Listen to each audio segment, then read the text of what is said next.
Customarily, what I do, Wayne, is I invite a guest on. They assign me a subject, a history subject they find so interesting, they want me to fuck it for them, right? And I fuck the history, and then we kind of fuck it together for the listeners is the idea. Got it. But this, you have already fucked it and had babies and a very legitimate family. I'm kind of your side piece. I don't know. There's an analogy in there somewhere.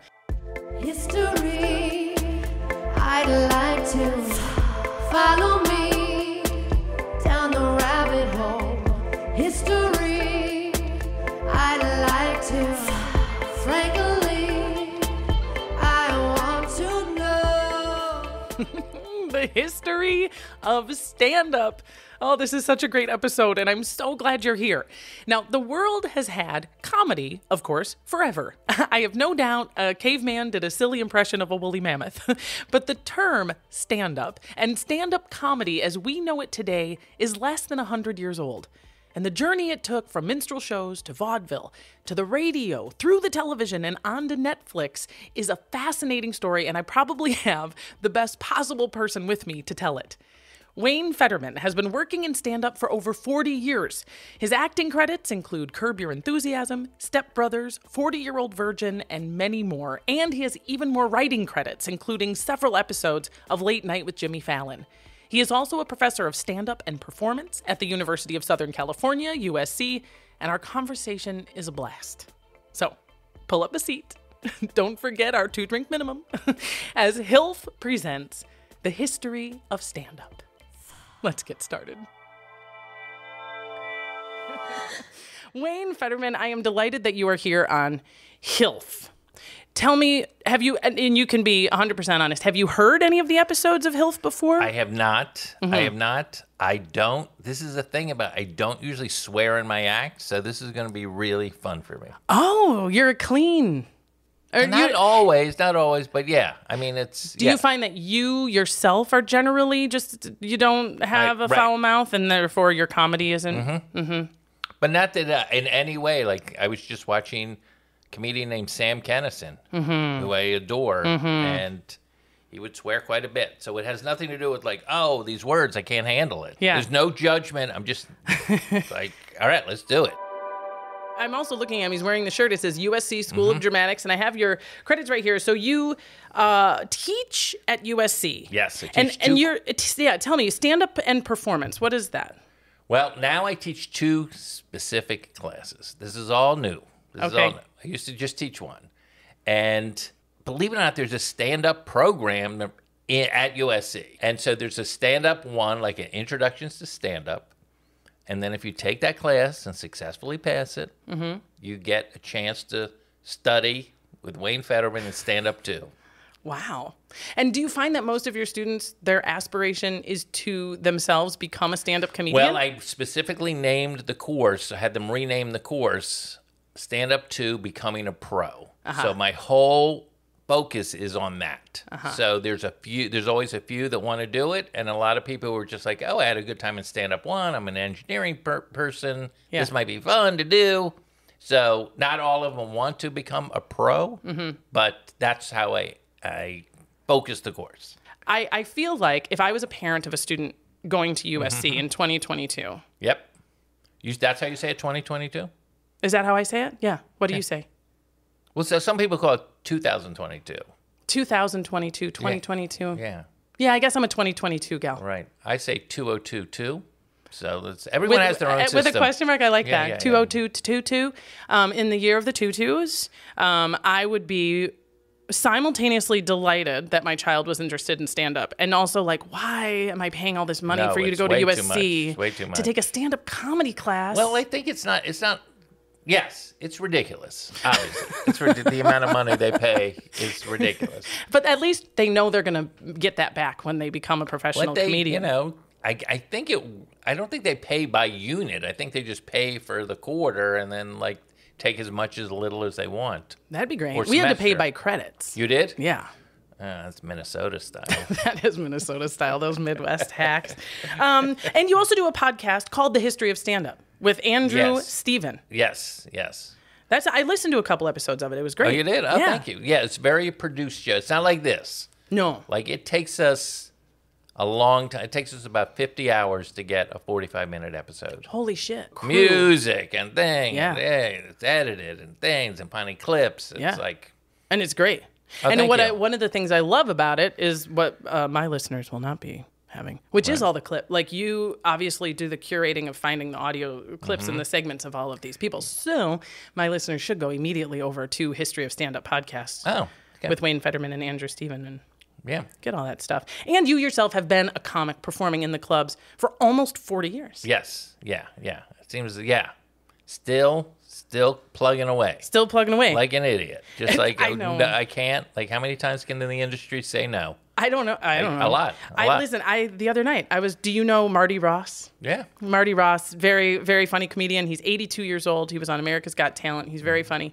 He and I were performing last week at Flappers Comedy Club in Burbank. And we held hands like little kids in a sandbox. And we're talking about why we do this stupid thing and why we keep coming out at 10. He was like, he's walking with a cane. His back hurts. He just found out he had cancer. I had cancer at the beginning of the pandemic. I got a 3.5-year-old at home. I'm sitting here at Flappers trying to huff down a spicy pizza before I, get on stage. And we looked at each other. We were like, what are we doing? And we laughed and we just held hands and we were like, I love it. I'm like, don't tell anybody, but I love it. I'll do it till they tell me incredible. I can't do it anymore. That's what I tell the kids. I tell them it's one of the greatest jobs on the planet Earth. Yeah.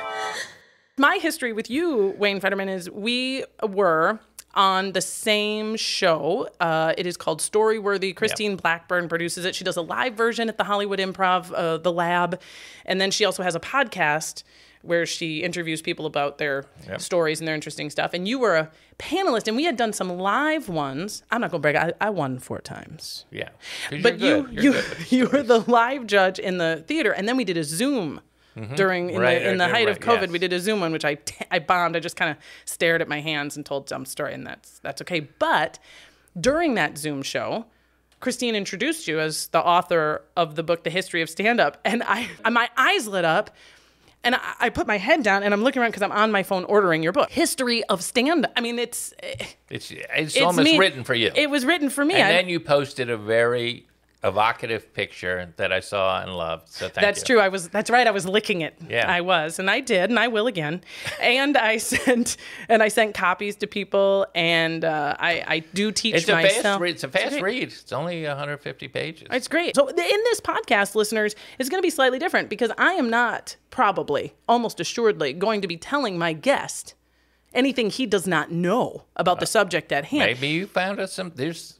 Probably not. Customarily, what I do, Wayne, is I invite a guest on. They assign me a subject, a history subject they find so interesting, they want me to fuck it for them, right? And I fuck the history, and then we kind of fuck it together for the listeners is the idea. Got it. But you have already fucked it and had babies and a very legitimate family. I'm kind of your side piece. I don't know. There's an analogy in there somewhere.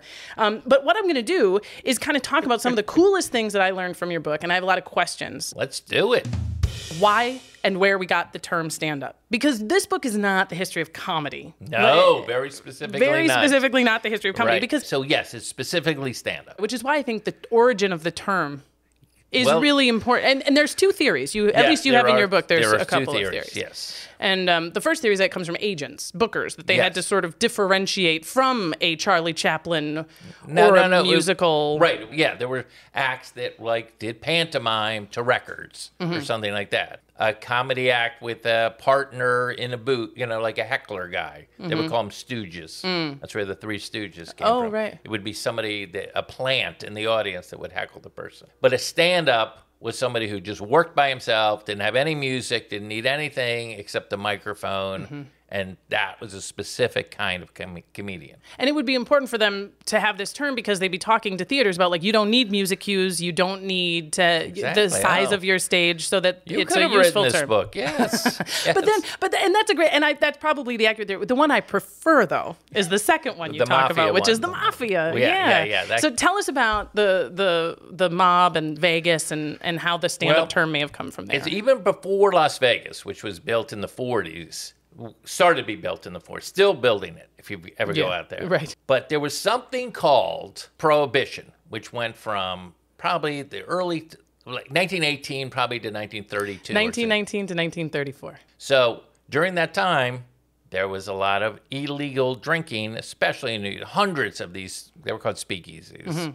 So that's where the mafia got big in Chicago, got big in New York, da-da-da-da. When drinking became legal, a lot of those speakeasies just became nightclubs. And of course, the mob was still running them. So that's how they got their claws into the nightclub world. Because they still had the real estate. They had the real estate, and they knew where the alcohol came from, and they just, And people knew that was where to go. I mean, the people were already primed for that location. So it was a perfect thing. So when they started opening more and more nightclubs, it was the mafia basically ran it. And so if you worked as a comic in any of these nightclubs, you were basically working for the mob. And that continued into Vegas, into the 70s. Like there was mob.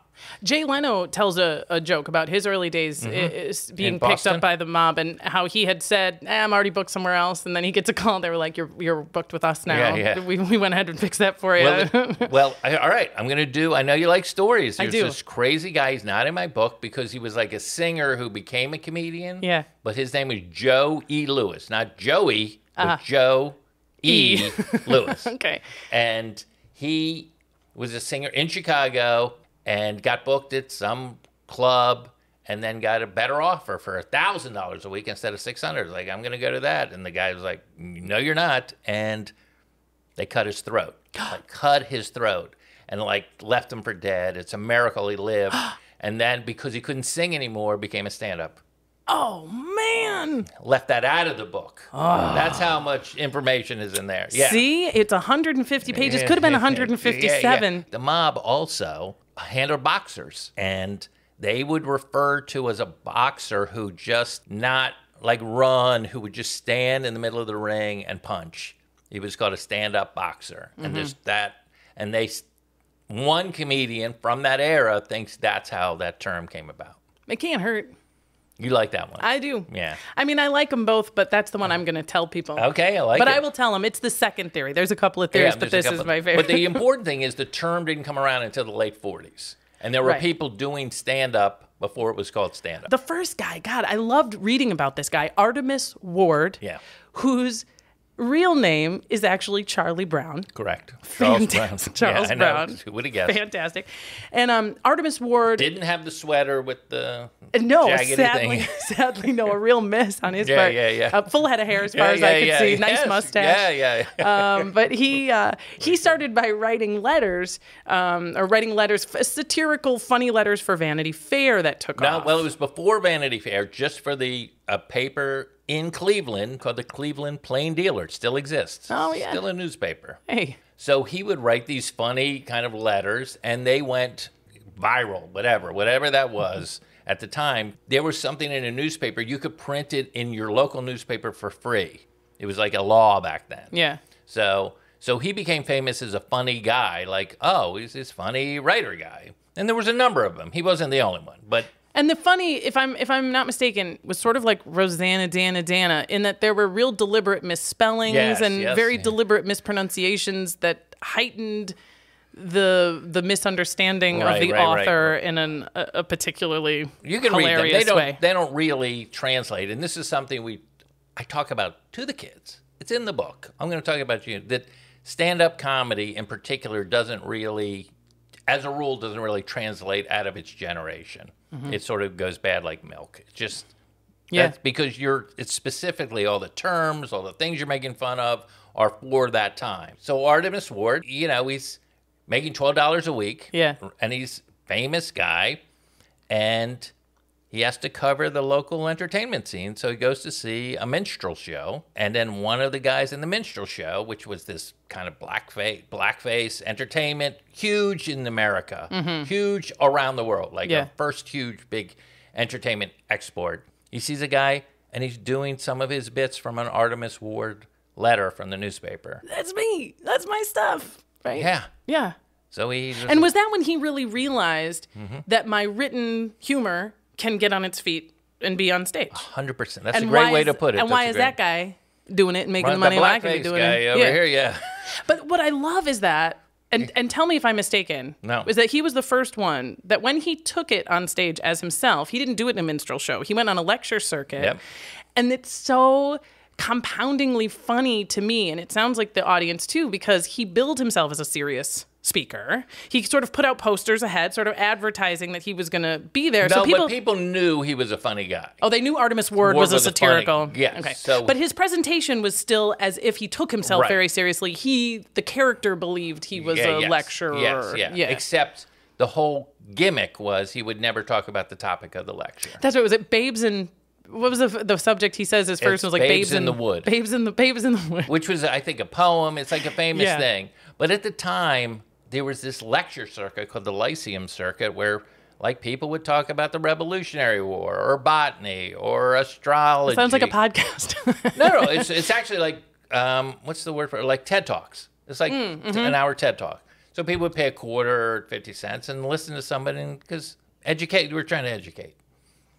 And so he subverted that form and became a sensation doing this act. And just traveled all over the place and fantastically went to Europe. Yeah, that's and how traveled famous Europe, he was. Yeah. And then got tuberculosis and died. Yeah, age 32. Very much on brand for somebody living in the 1800s. Right? Honestly, if we had planes, it would have been a plane crash. Yeah, right? yeah. But we know. But this is something I'm curious. Now I know he met and was friendly with Mark Twain, who we're going to talk about in a moment. Yeah. But also Abe Lincoln was a big fan of his. Because or knew here's who he was. what happened. When he left Cleveland to go to New York to try this circuit, to try to be the funny lecturer guy, he was like, I need some money. So he published a compilation of all his articles into a book. Oh.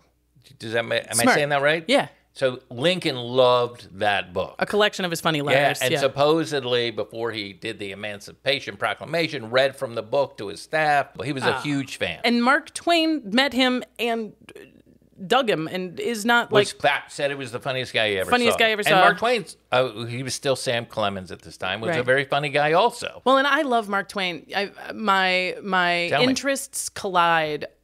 I mean, Mark Twain, there will be an episode devoted entirely to Mark Twain because I used to live on a riverboat on the Mississippi River. Oh, wow. He was famously a riverboat captain. One of my favorite books of his is called Life on the Mississippi. Yes. Is it Mark Twain, a river? It is. It's a way nautical, of measuring depth. Yeah, okay. Because it's difficult to measure the depth of a moving water. It's a different mathematical formula than in a lake or in ocean. This is good for me right Mark now. Twain. This is very good for me. No, I like learning. Also, I love Frankenstein. That was my very first episode. Was on Mary Shelley's Frankenstein. Yeah. And I wrote a one-woman show and was performed as Mary Shelley around the country for a couple of years. I love it. And Mark Twain was buddies with Nikola Tesla. Oh, yeah. And had a lot of very cross interests with like early electricity and early electric experiments. And, of course, stand-up comedy. So somehow Mark Twain... Whenever I get tits deep into something I'm really interested in, this dazzling mustachioed motherfucker comes wandering in. Here's the thing we found out about Mr. Twain was that there's no recording of his voice. No, I know. And there's only a little movie, at that place in Connecticut. So we really don't know what he sounded like. There's a guy who did an impression of him that I've heard. So it's really interesting. And he loses a lot of his money. Do you know how he lost his money? No. Do you know? Oh, no. This is ridiculous. So he's the most celebrated author in America, basically international. The backwoods freedom guys. You have in here, if I can find it quickly, his touring schedule for a his month in December, and it's like 4 cities a day. Yeah. I mean, he's and no cars. No cars. I don't know. Boat. Is it? I assume he's horse-drawn carriages. Yeah. Here we've got from December 1st to December 31st. Right. It looks Christmas. like 1869. Yeah. Dude is in a different city every night. Wild, right? Wild. Yeah. Did he work on Christmas? Can you check that? Yeah. No, he didn't. He worked on Christmas Eve in Slattersville, Rhode Island. Yeah, and then the 27th he was in New Haven. Took 2 days off to get to New Haven. Took a couple days off. But he moves to San Francisco then in 1864. But then how does he lose his money? I want to know. Because he felt the publishers were ripping him off. The oldest story in the world, right? Same thing with the blues musicians and the record deals. The whole thing never stops. Never stop. Billy Joel, this all never ends. Yeah. This story never ends. Artists create, and then somebody rips them. Yeah. Literally. Perfect example. So he's like, God, these guys are ripping me off. I'm selling all these, Huck, Sawyer, the sequel, This guy invents a new printing press. He's like, all right, I'm going to invest in this printing press, and I'm going to print my own books. And it was the best printing press in the world when it worked. Yeah. Didn't work. Da-da-da. He lost all his money. Shit. I call it a startup. So he lost all his money in a startup. It's like, how can I make money? How old was he here? Did it feel like I think he's like in his 50s or something like that. And so he was like, how can I make some money? And then, boom, oh, yeah, let me do Artemus Ward style. And, of course, becomes so much bigger than Artemus Ward ever could have imagined. Yeah. And tours the whole world. I mean, yeah. Forget about New Haven. Yeah. He tours India. It's ridiculous where he goes. International superstar. International superstar doing and this comedy spreads like tour. this American brand before we were even aware that we needed a new brand. But it does bring us to our third forefather on your list. Oh, my God. A girl. Bert Williams, 1890s. Yes. And one of the, I had no idea who this was. I learned about him fresh from your book. Bert Williams is a black American. He's not African. He's from the Bahamas. Right. But he makes his name as a blackface performer in minstrel shows. I didn't know that black Americans performed in blackface. Yeah, oh yeah. Famously, they did. He was only in a minstrel show for a little while. Then he teams up with a guy in the minstrel show, and they go out as a comedy team. He had an empathy about him as opposed to, oh, I'm just this guy just going to make fun of black people and just try to make some money off of it. And it was, right to the end. And a megastar. And he was one of the first voices recorded on a record. On a major label, yeah. I know he had a music. The Ziegfield Follies. Yes. He was so popular as a comedian that Ziegfeld was like, he's going to be in our show. And there was, of course, people like, you can't do this. This has been all white. And he's like, well, guess what? There's only one person in the show that I can't fire, and that's Bert Williams. Mm-hmm. So you want to be in the show or don't you? And they're like, oh, I guess we're in the show. Yeah, great. Yeah, it was really, and obviously, do you know W.C. Fields? Yeah. He said that Bert Williams was the funniest man he ever saw and the saddest man he ever met. Because he had the, he had these, sure. go through the back door of the hotel and just whatever. This is in the North. Yeah. This is in New York City. Yeah. So he had to endure all of that stuff. And so he was just incredible talent. And it's funny, when I was a kid, right after the Civil Rights era, that's how old I am, people dismissed him because of the blackface and all of that. He was like, we don't even want to talk about that. We have Richard Pryor, we don't, this is too embarrassing. But within the last 15 years, there's been numerous books written about him, and he's been recast as sort of this comedy pioneer and incredible. I just love talking about that guy. But I love it. You include him as a forefather for a reason. I mean, he originated a lot of the stuff and inspired the next guy, Will Rogers. If I'm not mistaken, Will Rogers performed with Bert Williams. Yes. They were different but yes, obviously. Didn't mimic his style, but yes, they worked in the Ziegfield Follies. And Will Rogers is kind of the father of political comedy. Mm-hmm.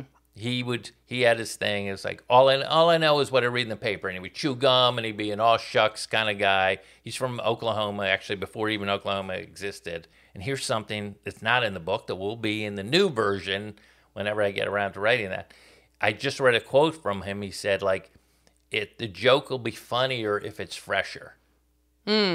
Interesting. It is interesting. Yeah. So whenever you see whatever, Fallon, Colbert, anybody, Jon Stewart, Trevor, Samantha Bee, they're all doing. That's as fresh as material as you can get. That's from today, ripped from the headlines. Yeah.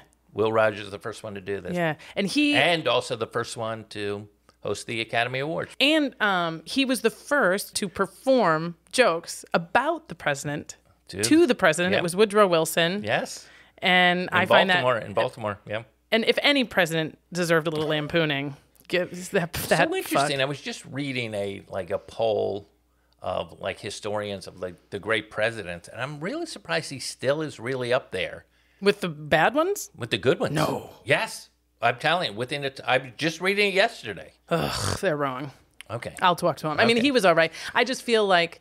Because of the League of Nations or something? Yeah, he did. I mean, right? I feel like the poor guy... I mean, he was better than Hoover. Hoover sucked. And Hoover was, right after him, so it's hard not to compare. But like, I think Woodrow Wilson just had it First rough of because all- he's tits deep in first of World War all- I, and everyone's like, you know what we need to do is like ban drinking, and he was like, what the fuck, Right. you know. First of all, I hate to correct you on your own podcast. You may want to go back, but Hoover did not follow Woodrow Wilson. You're forgetting Calvin Coolidge. I am forgetting Calvin. Am I? I don't forgetting know. Calvin Why are Coolidge? you forgetting Calvin Coolidge? Oh God, What that'll be. did he they'll do carve to it. you? I What don't know. did he do in this? Oh, I love feel it. so badly about this. First of all, okay, this is going to be another correction. Oh God, Wayne, I knew you were going to humble me. Go Is ahead. this really bad? No, I really want it. apologize. Give it to me. No, I can if I take make it. a mistake, I want to know. So Give it to me. you can't feel badly. You can feel bad. All right. So now we got history and English. A little English. All right. All right. I feel bad, Yeah. and now I feel worse. Did I say that correctly? I'm sorry. I'm sorry. I apologize. No, just because I used to say that all the time, and a friend of mine corrected me and was like, "Thank you." It's not badly. It's No. not badly. Can I give you the example he used? Yes. He goes, "If you were worked for an apple or an orange company, and you had to feel the fruit to see if it's ripe, and you felt it and it wasn't ripe, but it actually was, then you could feel badly. I see. But you can't. But I, as a person, my emotional state, Yes, I cannot feel You badly. can feel bad. I understand. So it's like you're a bad fruit feeler. You didn't do that well. You did it badly. Yes. But your feelings are either good or bad. Well, sorry, You know what? I know Listen, I like no, learning this is these good. things. We're gonna have a quiz. Does that sound like a jerk? No. I don't. I really No, like. you have no idea. Know-it-alls like me Yeah. love knowing more. Even if it Same hurts. here. Even if Same it hurts. here. Even if we That get a couldn't little have- humble pie. that couldn't have hurt that Because much. now I get to tell some other poor sad sack. Jump on them. Really quickly before our break, I Yeah. do want to talk about the different styles of shows which you touched on, because you mentioned a minstrel show and what kind of specified a minstrel show, which Yeah. is the egregious, demeaning Yeah. representation Racist. of black people. But in a minstrel show, as awful as it is, we have them to thank for the End Men, which Yes. sort of set up that back and forth kind of comedy duo. Yep. They go and do a new city. Hey, you Duluth with the bridge and the blonde. They Yep. were improvising Yes. about their new city. And the stump speech, the midway stump Yes. speech was originated, and we have to thank. Incredible you read all of this and retained I even it. underlined things. Look, I wrote notes. Oh, I wrote notes in your book. love it. Yes. And then you talked about the Ziegfield Follies, which is, would you say that's more of a review? It is a review, but it's with a specific cast. And like, if you go to, do you know what IMDb is? Oh, yes. There's also one for Broadway. So all those Ziegfeld shows are considered a Broadway show because it opens, it's reviewed, it lasts a certain time. Permanent cast. They got to show up at a thing. And, Right, and yeah. then they took it on a little tour. They would go. Whereas your minstrel shows, your vaudeville shows would be like, these 2 days, For we've 1 got week, the for a week. crazy Yeah. contortionists, and then they're going to go to another place, Yes. and we're going to be able to feature someone else. Yeah. And vaudeville, the thing that sort of specified, because some of them would have, like a performer, an individual performer might be in all of these genres, Yes. but when they were in vaudeville, they were clean. Like that was what specified yes. vaudeville was: squeaky, squeaky clean, good for the gentlemen, good for the ladies, good for the kids. Wayne Federman would thrive in vaudeville. Of course. Don Brody would not. Right. Because, and this was another frame, the going blue. We, in comedy, stand-up in particular, they say you're blue material. You might hear that. Oh, that comic goes blue, which means dirty. It Can I doesn't, ask it you- means sexy or swearing or... Right. Can I ask you a question? Yeah. Do you remember? Yeah. Do you recall the first time you heard that term and someone explained it to you? Yes. In part, I think it's because I've always done corporate entertainment. Oh. And I feel like they were really familiar, even if they weren't necessarily in the entertainment field. They knew when they spoke to entertainers To use the that word our blue. word, our blue. code word was blue, because they didn't want to just say, don't say fuck or Yeah, talk yeah. about sex. Yeah.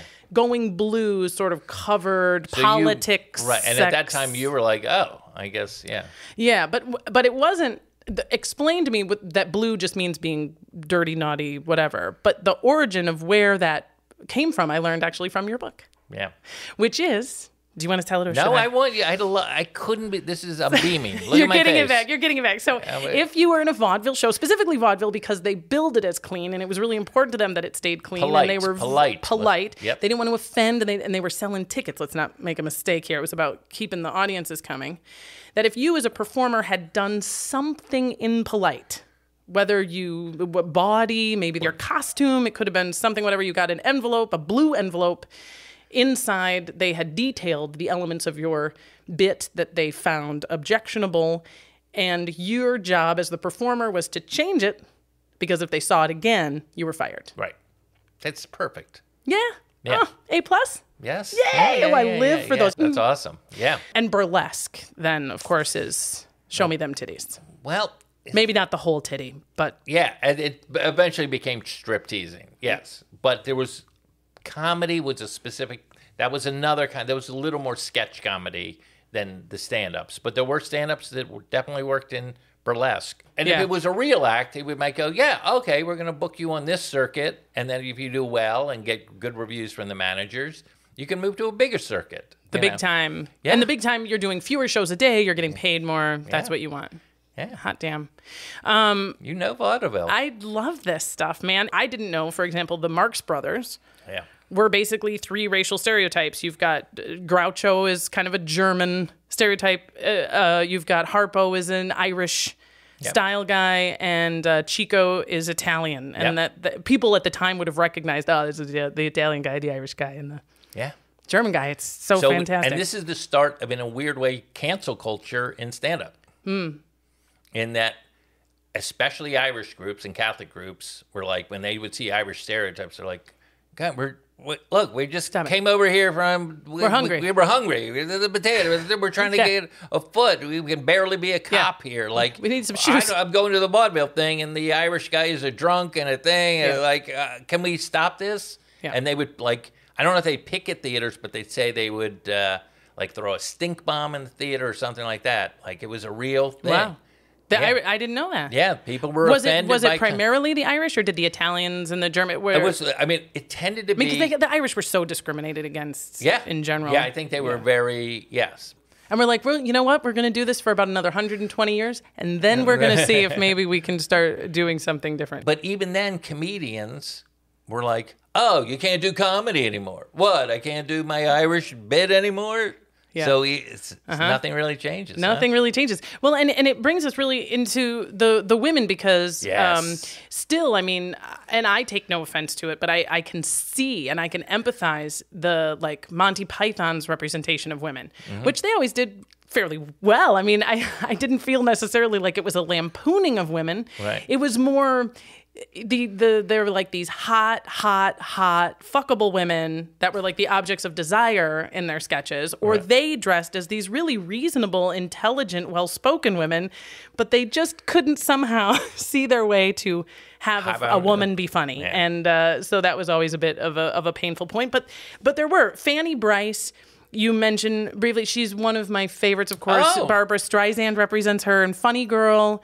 And just the idea, I mean, I read a lot about her playing, is it Snooki, the little girl? Baby Snooks. Baby Snooks. Yeah. And just how much she loved that Snooki character. Is an Italian girl from New Jersey. Snooki was, I mean, they're both very small and adorable, but yeah, totally different. And then this gal I read about in your book, and I looked for more information on her. Oh, you did? Elsie Janis. She was very funny. She was a comedian. And during World War I, over 20 years before the USO, this broad gets on the back of a pickup truck and goes to the front lines and entertains the troops with comedy and songs. Yep, sing-alongs. I'm getting goosebumps and right now. No, she's incredible. I love that you know about it. It's one of my great things that I hope there's like a biopic about her. And she did impressions of men. Like, the whole thing is crazy. Yeah. It's crazy. And she just seems like, boy, you want to have a beer with Elsie Janis. No, there's some, she has a book. She writes about it. She was called the sweetheart of the AEF, American Expeditionary Forces. Yeah. Yeah. She's incredible.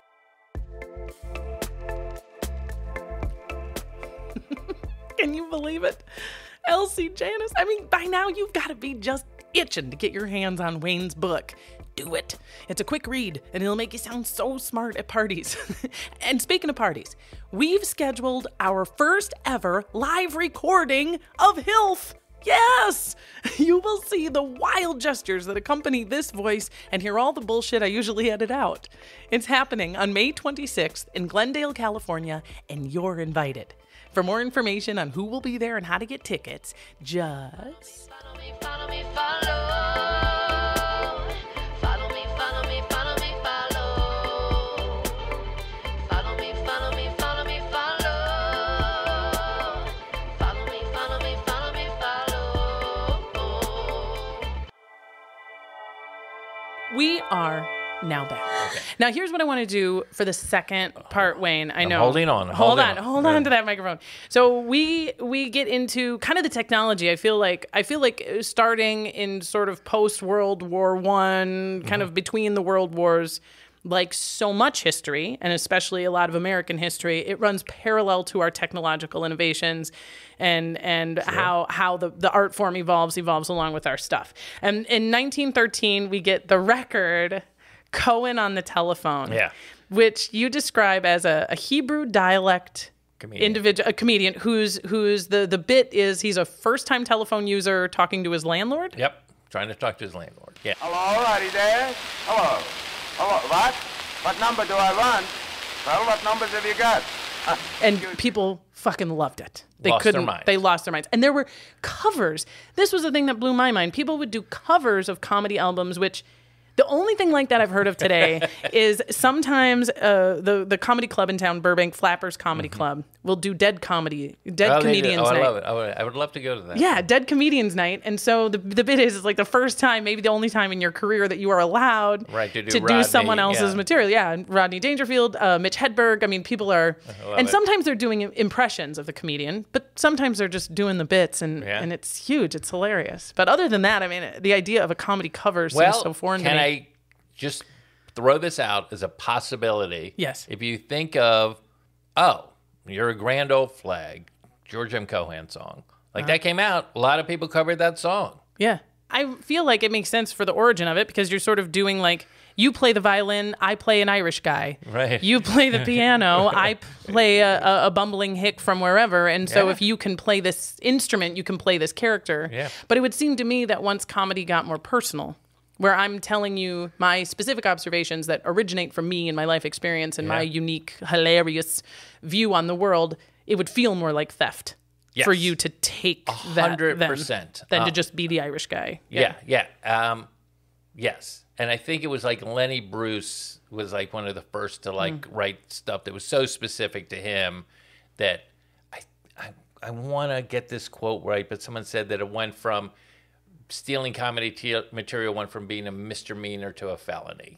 Right. That it was like something everyone kind of did and wink, wink. And then at that point it was like, no. This is now a different kind of.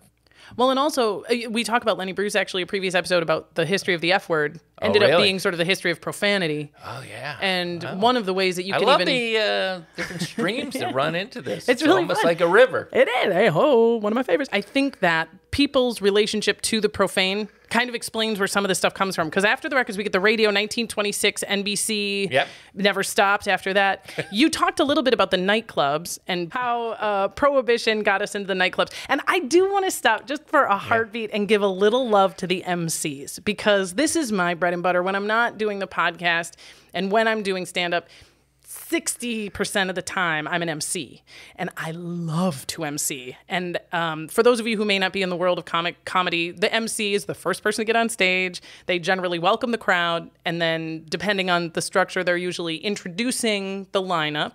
So after each comic is done, hello, thank you so much, and introducing the next person. In the case of one of the clubs I work in, I run a raffle at the end of the show. Some comics like to MC, love it, because it's more stage time and because they get to improvise a little bit between comics, and you just sort of have it is a master of ceremonies. Who doesn't like the word master? Masturbator. I mean, there's ways that it can work. I see. But some comics hate it. And they find it intimidating, even though they like being on stage, clearly, or telling jokes. It's more of public speaking, and public speaking can feel very different than the stand-up comedy. Or it feels like a demotion that you have your quote-unquote proper comics, and then you have the lowly MC who's just there to introduce you. Well, this is a great question for you. Okay, this is a great comedy question. This is a sidebar Ready. When you MC Yeah. and you finish your, let's say you do 10 minutes to warm up the crowd and stuff. Yeah. And then somebody is sitting, let's say Sam Morrell's waiting to go on stage, right? Do you say, now, are you ready for your show? I know a lot of comedians, MCs do that, and they go, yeah. Okay. Do you say our next comic, or do you say our first comic? That is a very pertinent question, because I very recently deliberately started saying your next comic. Because you wanted to include yourself as a comic. Yeah. There were times I'd love emceeing so much I almost had to like apologize, like, or I tell people, I'm doing this show. I'm just the MC, or Right. it's Leno. I'm performing with Leno. I'm just emceeing for him. It's something.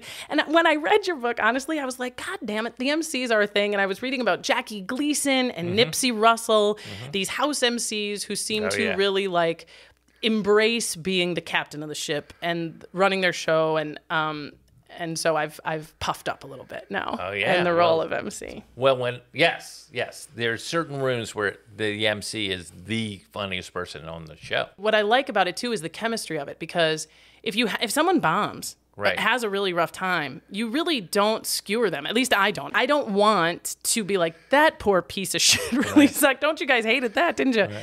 At the same time, you have to acknowledge. They will not trust you if you come up there and are like, yeah, give it up. Okay, next comic. So you also kind of want to clear the air, frankly, for the person coming up. And similarly, if someone is killing and the audience just eating out of their hand and they were on fire, you want to kind of jump on that comet and be like, you guys are feeling it, right? I've got a few more jokes. And you can't do that. It messes up the flow of the show and so it's there's an art in that too that I don't mind admitting. This is where we get to Vegas. In the 1940s, after World War II, so much boom happens, and you get Shecky Green, and you get Don Rickles, and you get... In a very specific... There was big rooms in Vegas, and they also had lounge shows. And lounge shows were designed to keep people in the casinos. It's all about gambling. Right. The more people there, the more gambling, the more money that hotel makes. It's a very simple equation. So Don Rickles' schedule was midnight, 2 a.m., and then a 5:10 breakfast show. I couldn't believe that when I read it. I couldn't believe... I mean, is that still got to be... Are there performers that are still doing that now? No, they don't. They don't. It's corporate. Breakfast show. Yeah. Ugh. Because they would have big shows because they don't want them competing with... Right. They're trying to get people to go see whatever, Liberace or these big names or Sophie Tucker.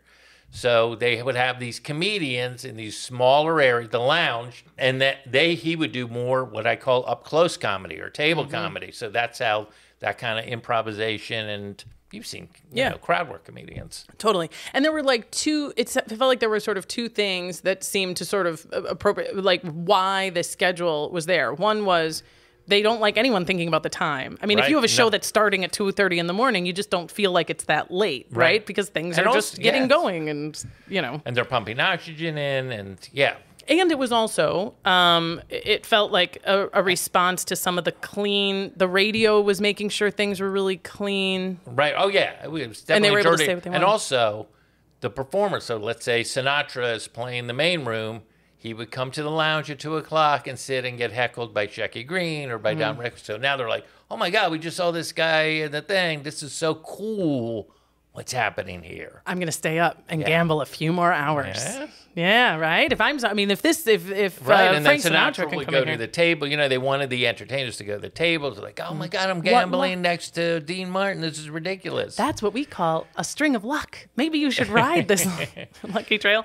And then we get, in the 1950s, television, of course, and Ed Sullivan. And you talk about the Texico Star Theater. Theater, which was forgotten to me now, but was certainly the leader originally. The Big Bang moment for television was that television show hosted by Milton Berle, and then he played all during nightclubs, was one of the highest paid guys, and never really made it in radio, never made it in the movies, wasn't like Bob Hope. And then television became his thing. He was 40 years old when he got that job and was on the cover of Time and Newsweek in the same week. I mean, it was crazy. Like water tables would drop after a show because everyone went to the bathroom. And it was insane. Oh, my God. You said it was like 80% of the market share or something at some point. And then Ed Sullivan was sort of was a competitor. On a different night, on Sunday night, But was not enjoying the same success at the beginning. Not at the beginning. Oh, they wanted to fire him so bad. I've just been reading a lot of books about him. Yeah. Well, he is kind of an underwhelming dude. Like, even he's I mean, like you watch him now, and energy. you're like, Yeah. He's just awkward and Yeah. But eventually that became his brand, and comedians would do impressions of him. yeah. And so that like elevated Sullivan. But yeah, Well, we have in Aladdin, the genie does an impression of Ed Sullivan, right. Which I remember at the time being like, I'm 14 or whatever, like, what is this? And as I got older, I was like, oh my God, that was Robin Williams, obviously, just doing his thing, and the animators went with it. But it was so good. And then we have I mean, and one of the things that has always intrigued me in all realms of history is when you see, I'm not going to use the word repeat, because history doesn't repeat. It's a spiral. It goes in circles. Couldn't agree But with it doesn't you more. go on the same groove. How could it be? It's always a groove, in or out, in a spiral. But it felt like that in the 60s and 70s, the return to the record, or the second kind of boom of records, was in part a response to how clean comedy had to be for television. So Ed Sullivan had made it so clean that if your comedy had more blue material, you weren't going to be able to do that in the biggest venue that was out there, which was television and radio. Right. So you would record these records, which were then called party records, because people would be like, you guys want to hear this, the kids are in bed, and I've got this fantastic Lenny Bruce or whatever that they would bring out. And the old timers, it became a generational divide, because you've got these guys who are making $10,000 a week doing a lounge act that are like, why would I put my act on a record? Made no sense. It doesn't make any sense. And as I was thinking about it, it seems to me very much like YouTube right now. Like 100%. For me, if I did a viral video on TikTok or YouTube, it would serve me very well, because most of the people don't know who I am, and it would be an introduction and a great way to put myself out there. There would be no motivation for Kevin Hart or a known comedian to do a free YouTube TikTok unless there was already a promotion and an advertisement or something, because he's a known commodity. So it seems to me that these old timers were looking at records like in much the same way. They couldn't believe, and they didn't think those. And in a weird way, there's even a different nuance to the whole thing. Was like, oh, yeah, you can't headline Vegas. You're not even a great comedian. You're playing these little clubs and recording these albums. Little do they understand that those big rooms in Vegas and stuff were slowly dying and being replaced by a more intimate kind of personal comedy, which you mentioned earlier. Mm-hmm. Like it was Lenny Bruce and all of these guys, and Mort Saul. And niche. Like if comedy was a big gender, like we're making fun of men and women. Yeah. But now when we're talking about New York and my neighborhood and the people I know, it was just so much more specialized. Yeah, exactly.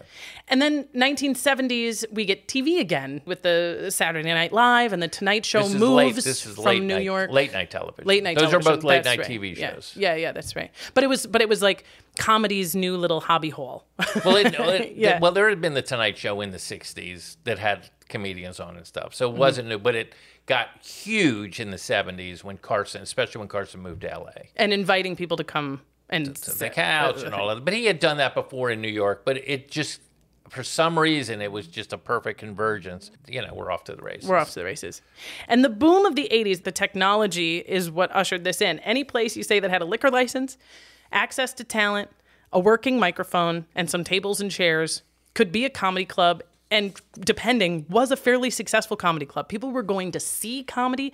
Comedians were traveling. You mentioned the Tribble Run. Still exists. Somebody just did a documentary about it. I can't wait. Leno's in it. Really? Your buddy Jay Leno is in it. Of course he is. Yeah. Well, the Tribble, for those of you who don't know. Have you done it? No, I'm so intrigued by it. So the Tribble Run is a circuit. It's not exactly a circle, but it's basically the West. It's Montana and Idaho. Colorado, Idaho. Yep. And you say it's famous and considered a rite of passage. That for many comedians I've spoke to. You're a traveling comic, you're hitting the road, like this particular region. What was it about the Tribble Run that made it different than performing somewhere else? Just because you made basically no money. You basically broke even for the whole run. Mm-hmm. And you put 4,000 miles on your car, going up in these mountains and stuff like that. And it was just like, oh, this is what you do to learn how to play in bars in, Missoula, Montana. Yeah. And you're like, oh, okay, I'm going to have to learn this skill. Yeah. And then these jokes translate to a bigger room, and then I may play, So it was just, and the guy who set it up, I mean, it's been going on for a long time, since the 80s, I believe. And It's a stupid name. And Where did it come from? Is Tribble? Is it's it the the guy's highway? name. It's the guy's name. Oh, a It's the guy. guy's name. But there was another one. There's a comedy caravan that was in like the South and stuff. They were these tours. So And it makes sense. I do a lot of comedy about being from rural Wisconsin, and I started doing comedy out here in Los Angeles. Right. So when I went home, recently I was like, I'm going to do my set and see, to your point, does my material about being from the middle of nowhere in Wisconsin work in the middle of nowhere in Wisconsin? Or have I been sort of relying on the stereotypes and the presumptions that this LA audience has? And it worked. nice. I stood up on a chair on bingo night in Wisconsin Rapids, Wisconsin. Did and you I have killed. a microphone? I did, but it was like a bingo. It was a Britney Spears sort of headset with the speaker on your chest. Oh, really? And yeah, it went really well. It went really well. So I think the important thing you're missing is in nightclubs, in vaudeville, in burlesque, in revues, Ziegfield Follies, there was not. Sometimes there'd be multiple comedians on the show, but there wouldn't be all comedians. Comedy clubs is all comedians. The idea of it was revolutionary. And that was the 80s. That started in the 60s with the improv, and then Catch a Rising Star, and the Comedy Store opens in 72. As a matter of fact, I do remember there's a point in your book where you said there was a club that had set up basically a stage, and the idea was it was in New York. It was Improv. The Improv, and the idea was we're going to get the Broadway performers to come down here after hours, and it was just completely dominated by comics. Well, eventually, yeah. And but also because the guy who ran it liked comedy. Yeah. Bud Friedman was his name. And so he started putting up more and more comics. And the way I describe it is like a locust. They seized on this room, and then it became a thing. Yeah. And so that was the first, and then soon the Comedy Store opens and Catch a Rising Star, and then road clubs start opening. In the late 70s. Yeah. So, but again, it was all, like when you do the triple run, you're not playing with a singer or a plate spinner or a juggler. It's going to be 3 comics, probably. Yeah. To the point Who where were very now, tired if you see from driving. we're exhausted and don't know what time it is and are very hungry.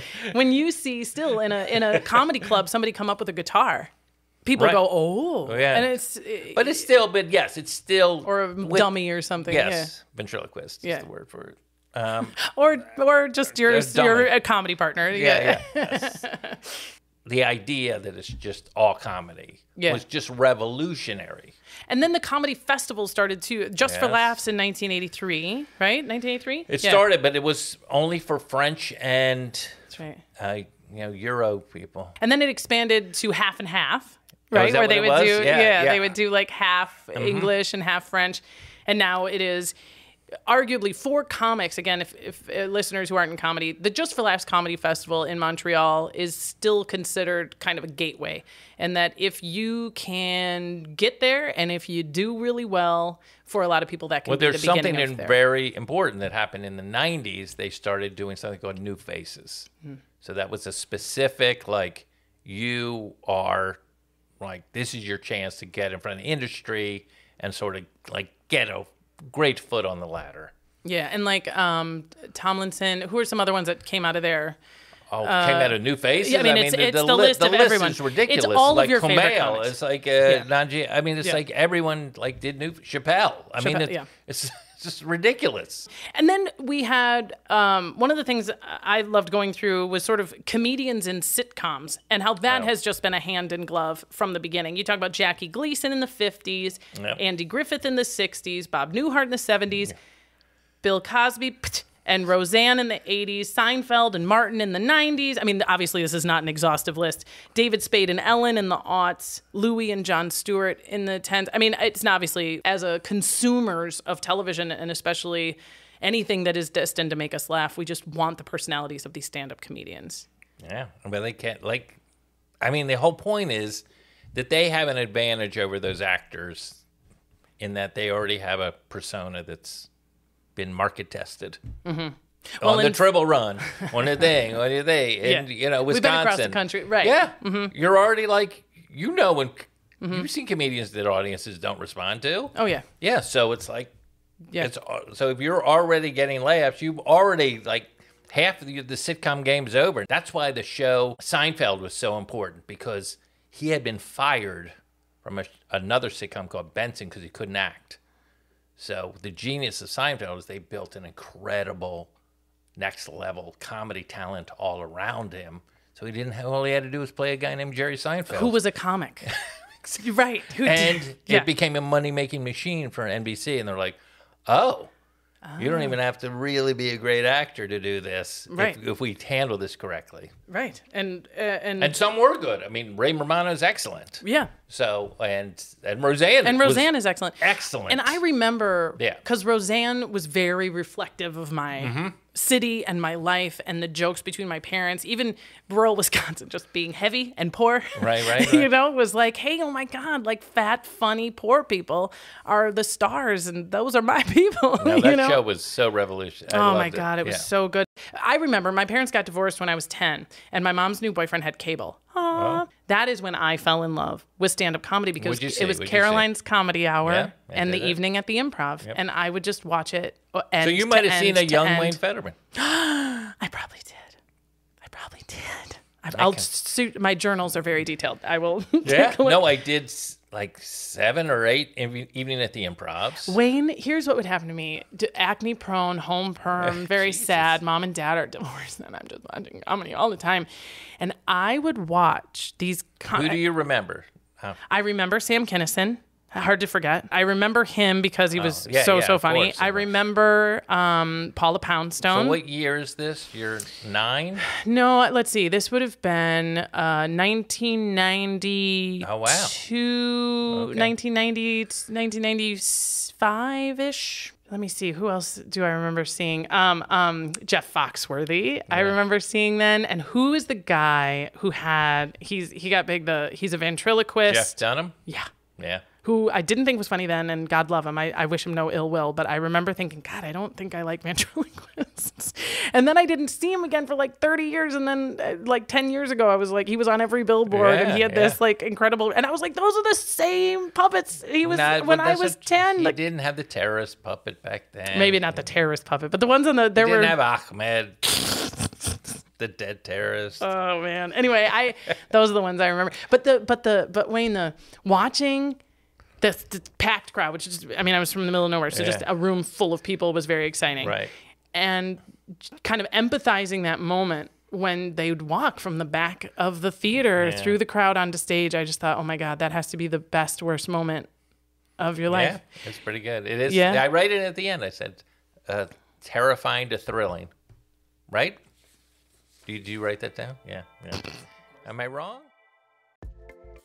Did I write it down? It is the quote with which he ends his book, and so it is how I shall end this podcast. Yet performing live, alone on stage, remains the defining aspect of the profession. That terrifying to thrilling experience in front of an audience is what connects stand-up comedians through time. Oh, fuck yeah. Oh, I want to thank my guest, Wayne Federman, again for joining me. Follow him, buy his book, listen to his podcast, and see him perform live whenever and wherever you can. Live, baby. As I mentioned, HILF is going to do a live episode recording on Thursday, May 26th at the Glendale Reading Room in Glendale, California, and we'd love to have you there. It's a small, intimate space. It only seats about 100 people, so hustle to our Instagram at HILF Podcast and find all the details. Nab your tickets. And lastly, before I sign off, as I record this, it is of note to mention that in Ukraine, right now, it is a former stand-up comedian who is standing so bravely between a violent aggression and a more peaceful world. And I have heard such surprise from some people about that. They seem to see it as a far cry from his previous profession. And I couldn't disagree more. This situation, this war, is awful, as is the world in general. It doesn't take a keen eye or a nuanced mind to recognize all that is dark and scary and poised to kill you. It's where comedy has always come in. It is the role the comedian has always played. The giggle at the funeral that prevents us from envying the dead. So, keep that which makes you laugh close, and always remember, history is a party, and everybody's coming. Thank you for listening to HILF, History I'd Like to Fuck with Dawn Brody. I'm Dawn Brody, and I'll see you next time.